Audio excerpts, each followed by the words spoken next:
Estamos con Alfredo Zayat, hincha de Racing. Sí, muy bien. Eso es muy bueno. Licenciado en Economía, periodista. Bueno, ¿y cómo empezaste estudiando? ¿Por qué estudiaste Economía? ¿Y cómo llegaste a periodista? La verdad, te la voy a hacer corta, ¿no? Porque cuando estaba terminando la secundaria estaba en todas mis dudas existenciales sobre qué es lo que quería estudiar. Entonces, pensé que la secundaria mía fue durante la dictadura. ¿De dónde sos? En Floresta. Bien porteño. Sí, Floresta. Y entonces tenía que decidir la carrera y siempre estaba por el lado de las ciencias sociales.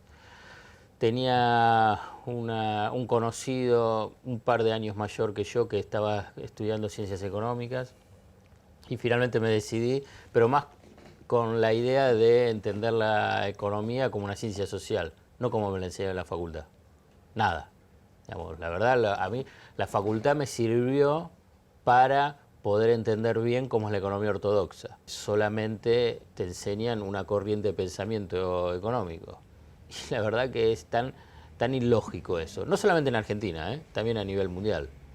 Esto tiene que ver con el poder económico, cómo se va reproduciendo el sentido común y el pensamiento económico, ¿no? ¿Por qué?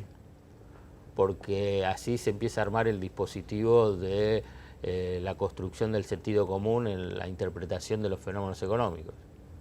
Entonces, digamos, no está aislado. Digamos, los economistas, los profesionales de cualquier carrera, no están aislados de la sociedad, ni están aislados del poder económico, ni están aislados de cómo se estructura una sociedad. Entonces, las universidades forman a los profesionales para ser funcionales para que la estructura de la sociedad se mantenga como está. No de formación de profesionales críticos que intervengan en la política, en el hacer de la economía, específicamente hablando de economía, para transformarla. No es para transformarla, es para sostener y mantener el status quo, el conservadurismo. Obviamente que yo estoy hablando en términos generales, digamos, siempre hay sectores rebeldes. Cuando yo cursé la carrera, había, y yo participaba, lo que era una corriente estudiantil de izquierda independiente. Pero la verdad que uno tiene que ver cómo es la institución. La institución es conservadora. Ahora hay una serie de nuevas universidades privadas. ¿Qué tipo de formación tienen en el tema económico? Ortodoxo. También. O sea que no Pero es lógico, además, ahí ya puede entenderlo. Entre comillas, estas universidades de élite que forman los futuros dirigentes privados y públicos son de una línea conservadora pero en lo económico. Pero ahí yo lo puedo, digamos, tiene su propia lógica.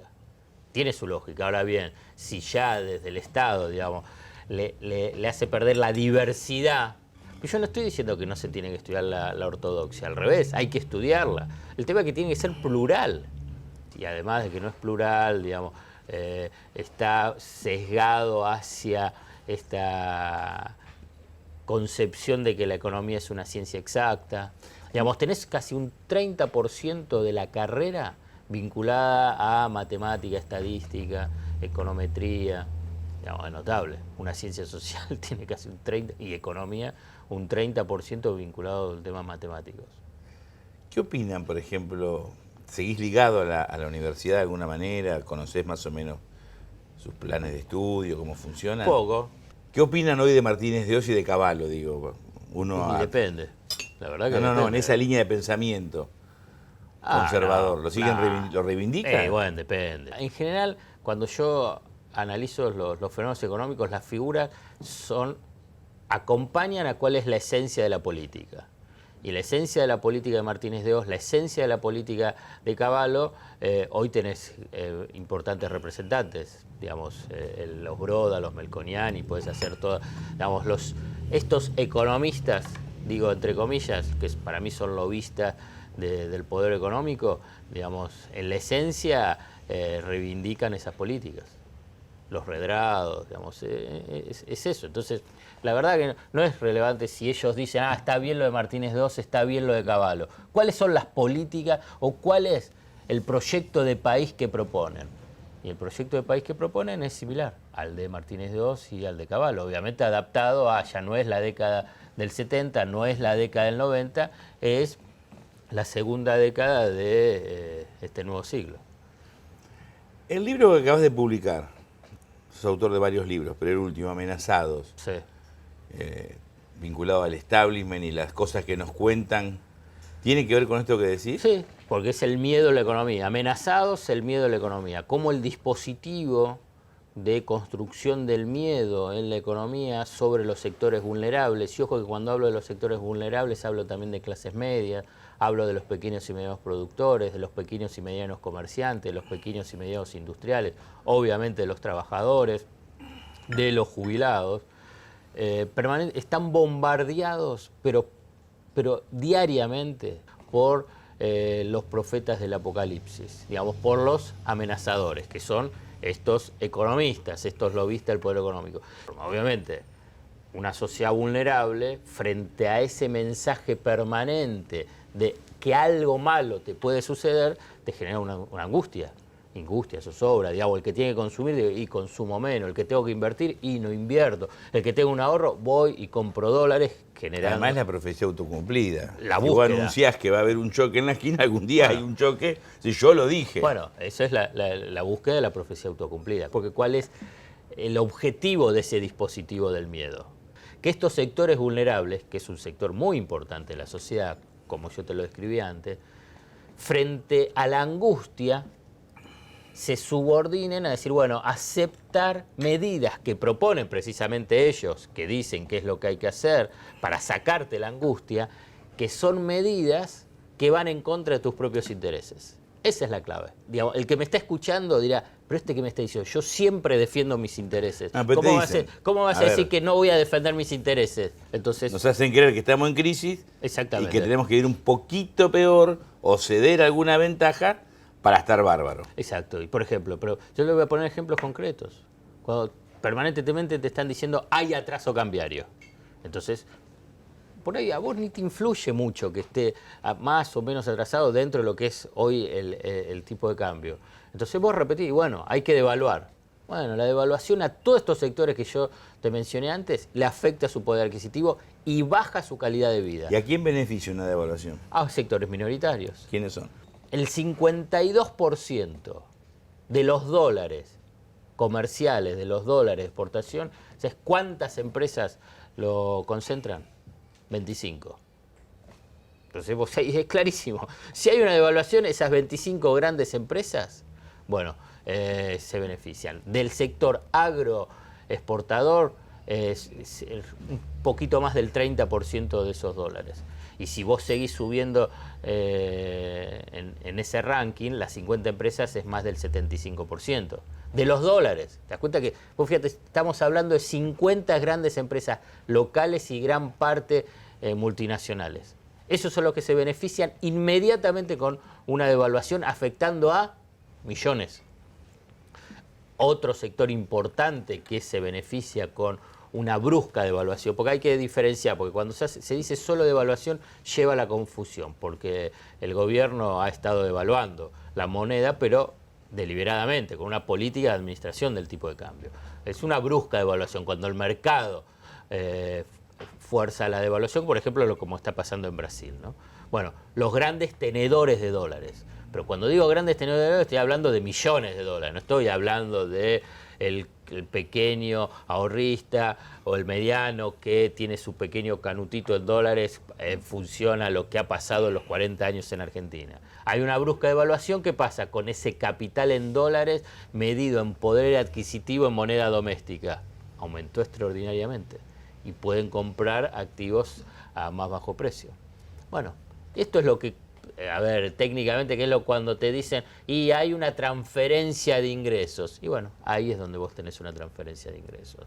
Entonces, tenés un shock inflacionario, ahí baja el poder adquisitivo de las jubilaciones, del salario, baja el nivel de actividad económica y estos sectores minoritarios se benefician. Vos fíjate que la brusca devaluación del 23 de enero del 2014, hecha por el gobierno o forzada por Shell y 4 bancos, bueno, al gobierno le llevó casi 6 meses con costos importantes a nivel político, social, económico, casi 6 meses reparar los costos de esa brusca devaluación en términos de poder adquisitivo, del salario, de las jubilaciones, de la asignación universal por hijo, y el segundo semestre, el primer semestre de recuperación, el segundo semestre de mantención de, bueno, a ver si no va a haber de nuevo zozobra sobre ese poder adquisitivo, y recién este año, con estas negociaciones paritarias, se pueden recuperar entre 3 a 4 puntos en términos reales el poder adquisitivo del salario, y con el último aumento de las jubilaciones, un 7 puntos en términos reales las jubilaciones como las asignación universal por hijo.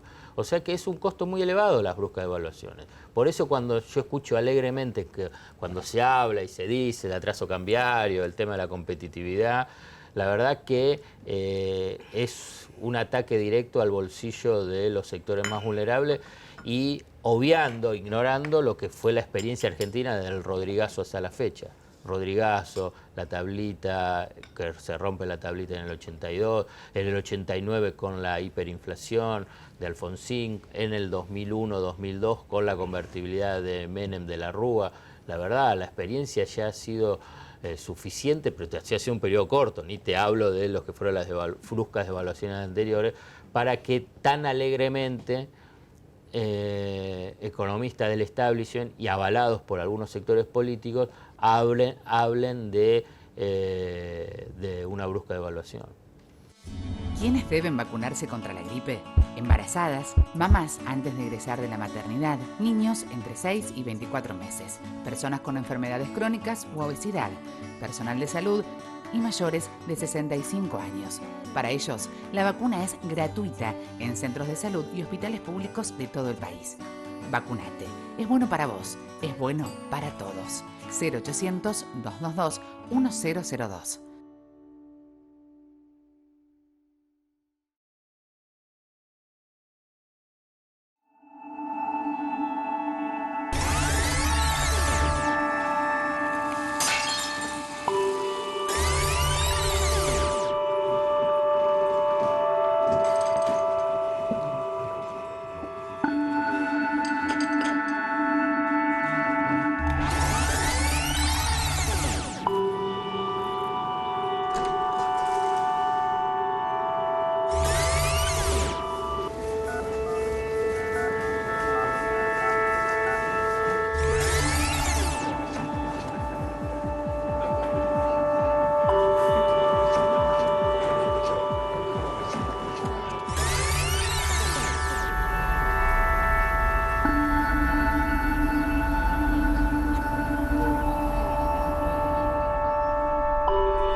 Es bueno que una persona nos explique en términos llanos y accesible y vos entiendas.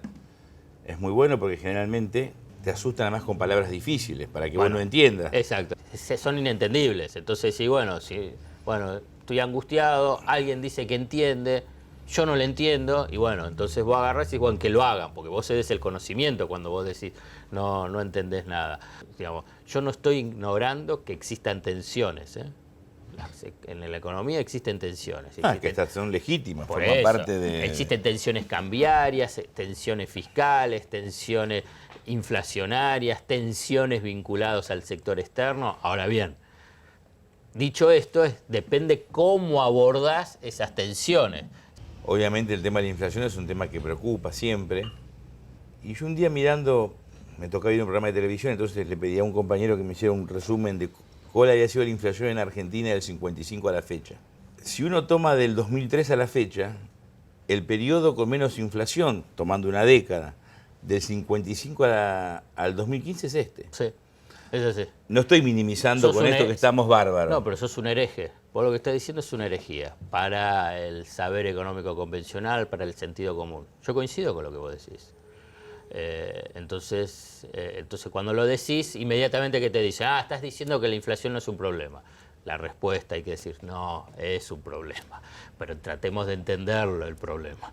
¿Cuál es el problema estructural de la economía argentina o de la política argentina para que no podamos resolver el tema de la inflación? Porque hubo gobiernos nacionales y populares, dictaduras de todo tipo, otros gobiernos democráticos. Tenés 2 o 3 elementos importantes. Los voy a puntualizar y muy breve los voy a desarrollar. Pero primero voy a empezar por la negativa. Digamos, las tensiones inflacionarias durante el kirchnerismo no tuvieron que ver con la emisión monetaria ni con el gasto público. A ver, te lo pongo en el ejemplo bien cercano, ni con todo el periodo fin del 2006 hasta ahora, sino te lo voy a decir 2015. La tasa de inflación se ha desacelerado, coincide todo, coincide Melconian y coincide Kicillof, para ponerlo de... Y a la vez, ¿qué es lo que te dicen todos? Y que es cierto, el gasto público ha aumentado y ha aumentado también la emisión monetaria. A ver, explícamelo. Digamos, para esa lógica de que la emisión y el gasto público son inflacionarios, tuviste, por suerte, para la Argentina y para los sectores más postergados y vulnerables frente a la crisis internacional, mayor gasto público, incluso con déficit fiscal, emisión monetaria y la tasa de inflación se ha desacelerado. Entonces, podemos ya empezar a tratar de poner, yo no digo que estén de acuerdo, pongan un signo de interrogación. Ponerlo en duda. Claro, ponerlo en duda simplemente. Pero bueno, vayamos a las tensiones inflacionarias en Argentina. Tiene que ver con la estructura productiva desequilibrada, tiene que ver con la intensidad de la puja distributiva que en pocos países se observa como la Argentina.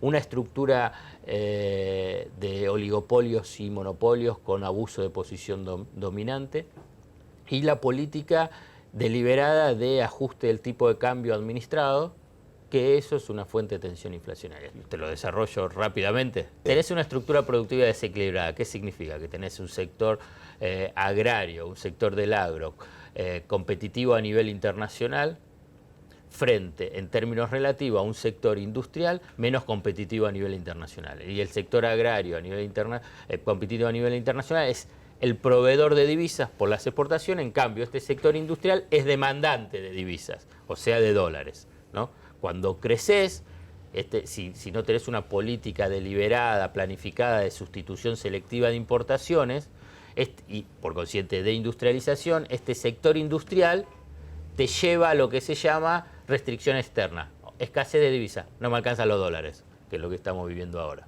Entonces, bueno, eso es una tensión muy, muy fuerte. Si a la vez vos tenés ese sector primario, exportador, materias primas, proveedor de divisas, en un ciclo de precios internacionales elevados, esos precios internacionales elevados también se trasladan al mercado interno. Solo las retenciones actúan para disociar ese aumento de precios, pero no te puede sacar todo ese aumento de precios que se refleja a nivel interno. ¿Pero por qué?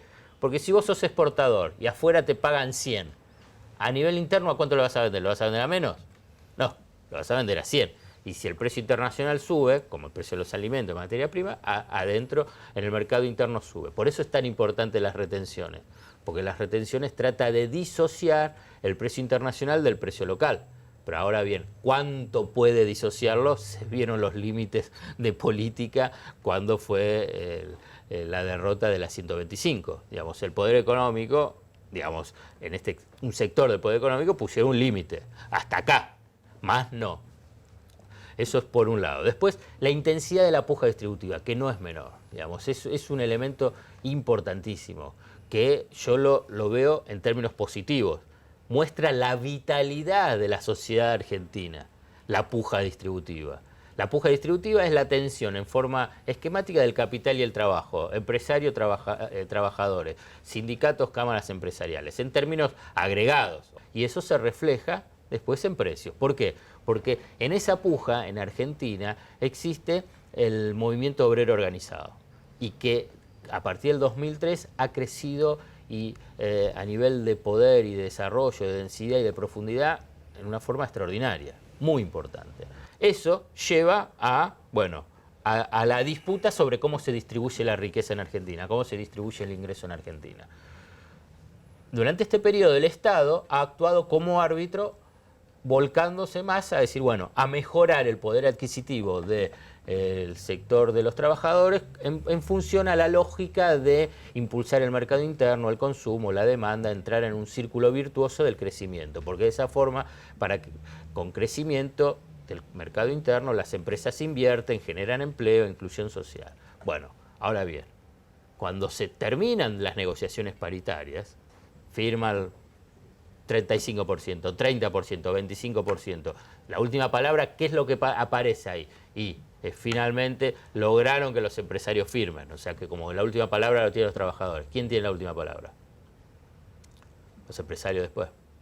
Van, aumento los salarios que tengo que pagar, ¿qué es lo que hace? Aumenta los precios. Aumenta los precios. No, debería. Aumenta los precios. Aumenta lo que produce, digo, los precios, que aumenta la producción. Por eso, aumenta los precios. Debería aumentar la producción. Claro, aumenta los precios. Aumenta los precios. Y entonces ahí es donde se da la tensión. Ahí por eso es tan relevante, y ahí aparece el otro capítulo, tan relevante la intervención del Estado y la intervención del Estado sobre los sectores oligopólicos y monopólicos que tienen esa capacidad de esa última palabra y además con abuso de posición dominante, abuso de posición oligopólica.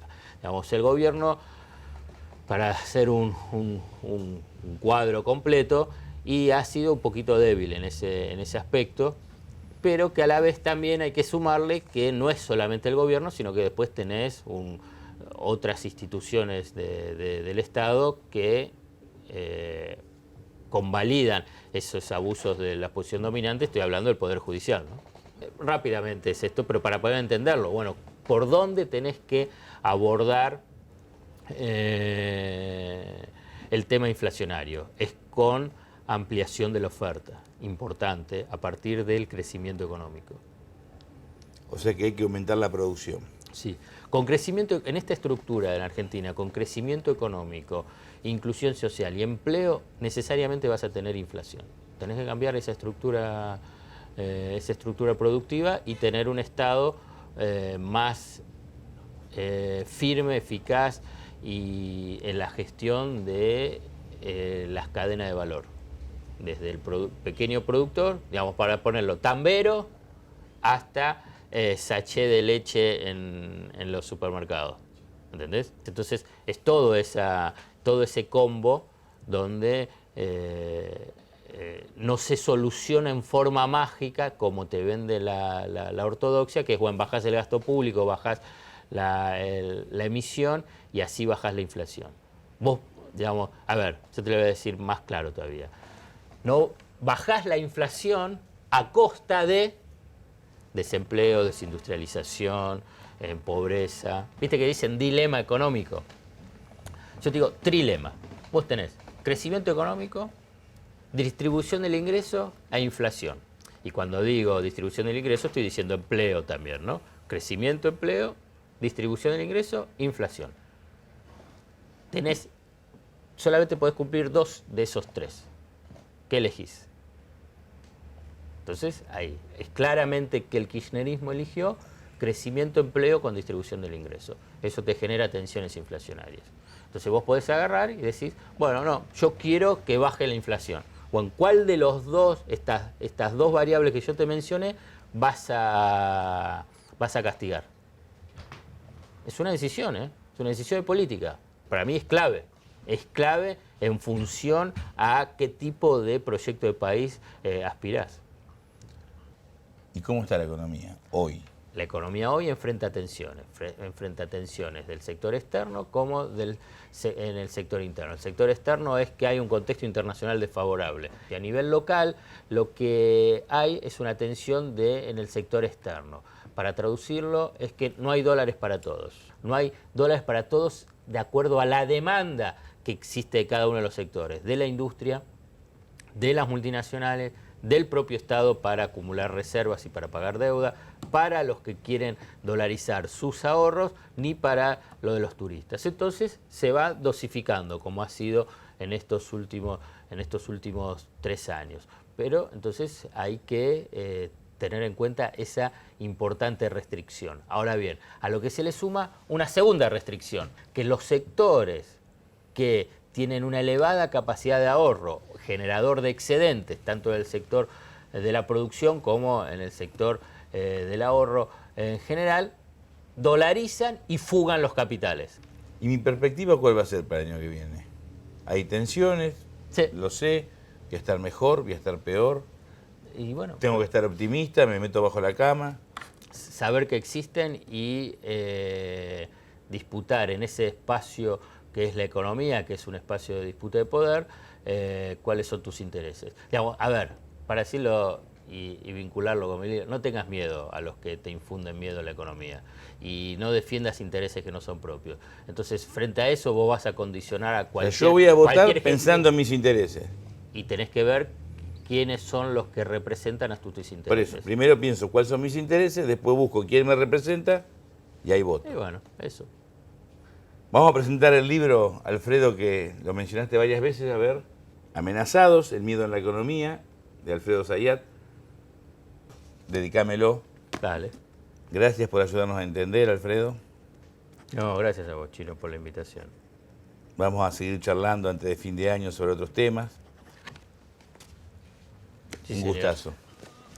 Si la historia la escriben los que ganan, eso quiere decir que hay otra historia, la verdadera historia. Quien quiera oír que oiga.